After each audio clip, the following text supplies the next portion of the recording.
Hi everyone, a quick tip from me to help you rethink, refresh and re-present in 2021. Now, a question that I get asked an awful lot, normally 2 or 3 times a week, is Russell, are you standing up right now? So when I deliver those webinars or online training or just general online presentations, people always ask me this question. It's a really popular question that people seem to really pick up on.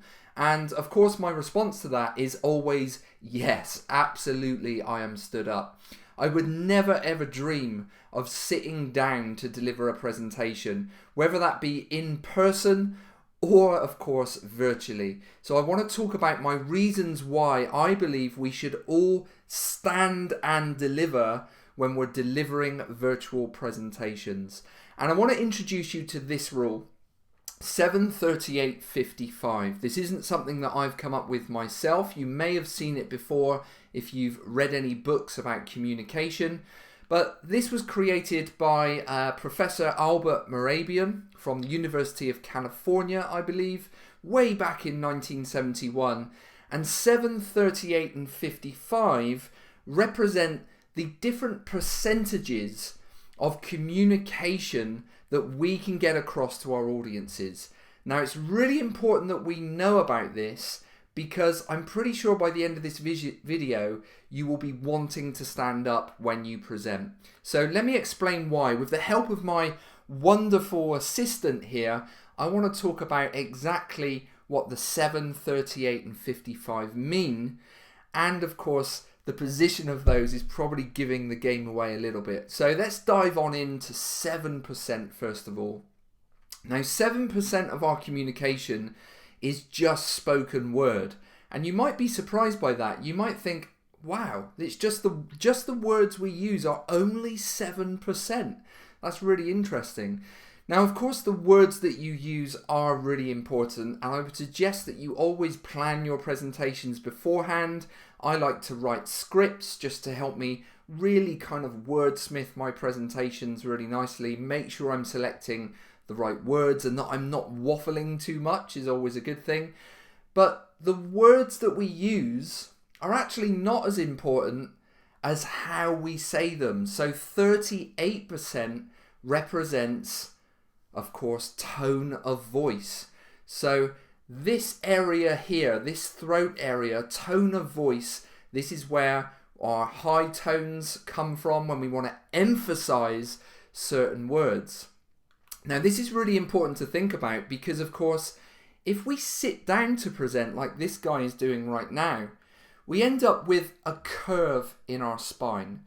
And if we have a curve in our spine and we're looking down at a laptop screen, we're probably arching our necks as well.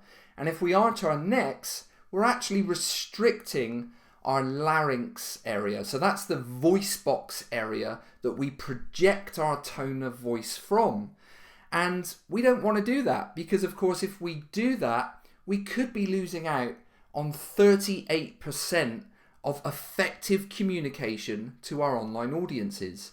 So one of the first big reasons for standing up to present is probably that 38% there, tone of voice. Now, 55% down here at the bottom is something that I do all the time, and that is, of course, I talk with my hands a lot, which is why I like to stand back from my camera, and I like to really use as much body language as possible. Now, this is really important, makes up 55%. So let's have a look at a typical scenario here in an online presentation. Most of the time, we're only seeing the presenters from the shoulders down.